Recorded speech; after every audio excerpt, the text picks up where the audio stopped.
दोस्तों, अक्सर आपने सुना होगा कि किसी व्यक्ति को जब प्रेम हो जाता है, प्यार हो जाता है, उसके उपरांत जैसे जैसे उसकी एज बढ़ती है, उम्र बढ़ती है, तो उसकी शादी हो जाती है।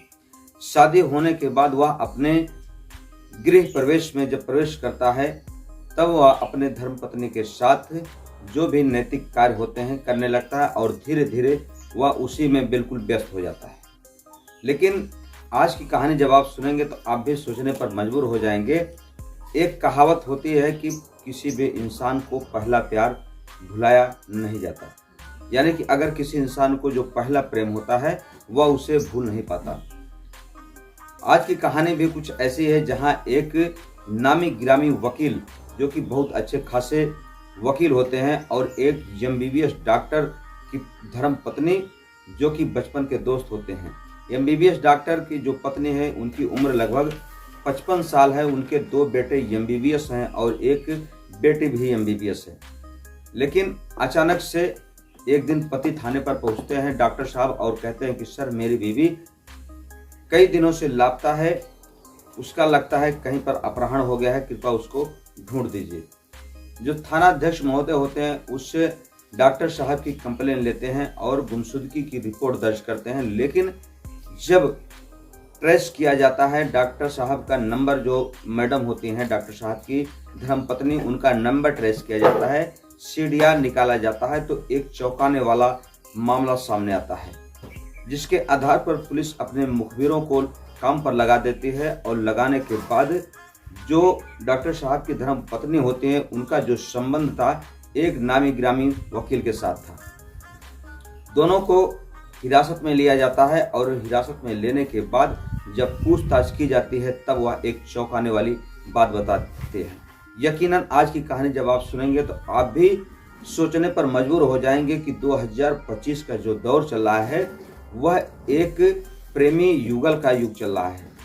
जब आप कोई भी कहानी सुनते होंगे न्यूज़पेपर के माध्यम से, तो अक्सर आए दिन आप ऐसी ही कहानियां आपको देखने को और सुनने को मिलती होंगी। तो आइए जानते हैं कहानी शुरू से लेकर आखिर तक। नमस्कार, प्रणाम, मैं मोनू भारद्वाज हृदय तल की गहराइयों से आपका हार्दिक स्वागत करता हूं। दोस्तों, आज की जो सच्ची घटना है, यह घटना है बिहार प्रदेश का एक जिला पड़ता है पूर्णिया, और पूर्णिया जिले के एक थाना पड़ता है किहाट, और किहाट थाना क्षेत्र के प्रभात कॉलोनी डानर चौक की यह बात है। 11 मई 2025 को एक डॉक्टर साहब होते हैं, वह थाने पर जाते हैं और जाने के बाद जो वहाँ के प्रभारी महोदय होते हैं उनसे कहते हैं कि सर, मेरी पत्नी कई दिनों से लापता है, मैं उसको अपने नात रिश्तेदारों में यहाँ वहाँ पर बहुत ढूंढा, लेकिन उसका कहीं अता पता नहीं। जो डॉक्टर साहब बयान देते हैं उसके अनुसार उनका एप्लीकेशन लिखा जाता है और लिखने के बाद उनकी रिपोर्ट दर्ज की जाती है। रिपोर्ट दर्ज करने के बाद उस मैडम जी का नंबर लिया जाता है और नंबर लेने के बाद सीडीआर निकाला जाता है। सीडीआर निकालने के बाद जब पता लगता है कि इस मैडम जी की एक नंबर पर लगातार बातें हो रही हैं और काफ़ी लंबी बातें होती थी। जब उस नंबर को खोजा जाता है, खंगाला जाता है, तो वहीं के रहने वाले एक डॉक्टर वकील साहब होते हैं जिनका नाम होता है संजीव कुमार, उम्र होती है 60 साल। दोस्तों, जो संजीव कुमार एडवोकेट हैं वो सहरसा जिले के प्रोफेसर कॉलोनी गंगा जला का एक निवास स्थान पड़ता है, वहीं के निवासी हैं, और उनकी जो प्रेम कहानी है डॉक्टर साहब की धर्मपत्नी से होती है। जब वकील साहब को हिरासत में लिया जाता है तो वकील साहब बताते हैं कि दरअसल यह जो डॉक्टर साहब की पत्नी है, हम और ये मैडम दोनों एक ही क्लास में पहले पढ़ते थे, उसके बाद कॉलेज अटेंड किए। कॉलेज अटेंड करने के बाद जब दोनों लोग बाहर निकले तब हम दोनों शादी करना चाहते थे, लेकिन परिवार के लोग हम दोनों की शादी नहीं किए। अंततः मेरी भी शादी हो गई और डॉक्टर साहब की जो पत्नी है इनकी भी शादी हो गई।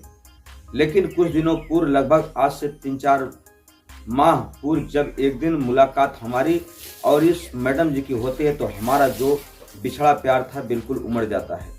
तब हमने ये सोचा कि अब हम अपने ज़िंदगी के आखिरी पड़ाव पर अगर एक नहीं हो पाए तो शायद हमें पूरी ज़िंदगी पछतावा रहेगा। इस नाते हम दोनों ने घर से भागकर शादी करने का फैसला किया और अब हम दोनों एक दूसरे से शादी करके साथ में रह रहे हैं। दोस्तों जब उस मोहतरमा मैडम जिससे डॉक्टर साहब की जो धर्म पत्नी है उनसे बातचीत की जाती है, तब उनका 183 और 84 के तहत बयान लिया जाता है और बयान लेने के बाद जो आगे की कार्रवाई होगी वह न्यायालय के आदेश के अनुसार होगी। लेकिन एक डॉक्टर साहब जो कि नामी गिरामी एमबीबीएस हैं, उनकी धर्म पत्नी, उनके साथ साथ उनके 2 बेटे एमबीबीएस और एक लड़की जो है वह भी एमबीबीएस, यानी कि 3 लड़के एमबीबीएस और जो पति हैं वह भी एमबीबीएस। एक अच्छा खासा परिवार को छोड़ करके वह मैडम अपने पुराने प्रेमी वकील संजीव कुमार के साथ चली जाती हैं। इस समय उनकी उम्र लगभग 55 साल बताई जा रही है मैडम जी की। लेकिन अब उन बच्चों के ऊपर इस बात का क्या असर पड़ेगा? आप सोच सकते हैं कि अगर इसी तरीके से माँ बाप जिंदगी के आखिरी पड़ाव पर ऐसा कदम उठा लेते हैं तो उन बच्चों का भविष्य क्या कहेगा, उन बच्चों का भविष्य क्या रहेगा।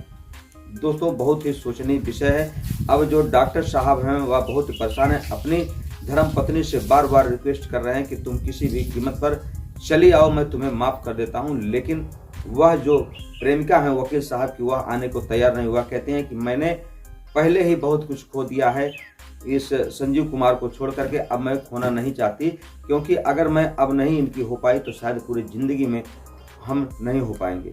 अगले जन्म में ना जाने हम एक दूसरे के होंगे या नहीं होंगे। इस नाते हम दोनों ने बहुत ही सोच समझ कर यह फैसला लिया कि अब हम दोनों एक दूसरे के साथ रहेंगे। दोस्तों इस समय जो सीजन चल रहा है, 17 से 22 साल के जो लड़के हैं वह अपने माता पिता की गरिमा को ताक पर रख करके भाग रहे हैं, एक दूसरे से शादी कर रहे हैं, प्रेम विवाह कर रहे हैं। और ठीक जो 50 से ऊपर के लोग हैं वह भी इसी कहानी को दोहरा रहे हैं, क्योंकि अब इस समय जो नौजवान और बूढ़े बिल्कुल एक कैटेगरी में आ गए हैं। इधर नौजवान अपने अपने माता पिता के सपनों को चूर करके भाग रहे हैं, उधर जो 50 प्लस के माँ बाप हैं, युवतियां हैं, यानी कि महिला हैं, पुरुष हैं, वह अपने बच्चों की इज्जत को ताक पर रख करके अपने पुराने प्रेमी के साथ चली जा रही हैं। वैसे आप इस डॉक्टर साहब की धर्म पत्नी के बारे में क्या कहना चाहेंगे? कमेंट बॉक्स में जरूर लिखें। और उस वकील संजीव कुमार ने जो भी किया वो सही किया या गलत किया? दोस्तों कुछ लोगों का यह भी कहना है कि अगर इन दोनों को शादी ही करनी तो बहुत पहले कर लेनी चाहिए थे, क्योंकि अब उनके जो बच्चे हैं अभी तीनों बच्चे एमबीबीएस हैं। अगर कभी भी कोई भविष्य में कभी कोई बात होगी तो शायद उन बच्चों का सर जो है शर्म से नीचे झुक जाएगा। दोस्तों वैसे आप क्या कहना चाहेंगे? दोस्तों यह कहानी सुनाने का उद्देश्य किसी के दिल को ठेस पहुंचाना नहीं, बल्कि आपको सतर्क करना है, आपको जागृत करना है कि इस समय जो रिश्ते हैं उसकी जो विश्वास की डोरी है वह बिल्कुल टूट चुकी है। किसी भी समय किसी के साथ कोई भी घटना घट सकती है। तो दोस्तों मिलते हैं हम आपसे अगले वीडियो में, तब तक के लिए आप अपना ख्याल रखें। जय हिंद, जय भारत, हर हर महादेव।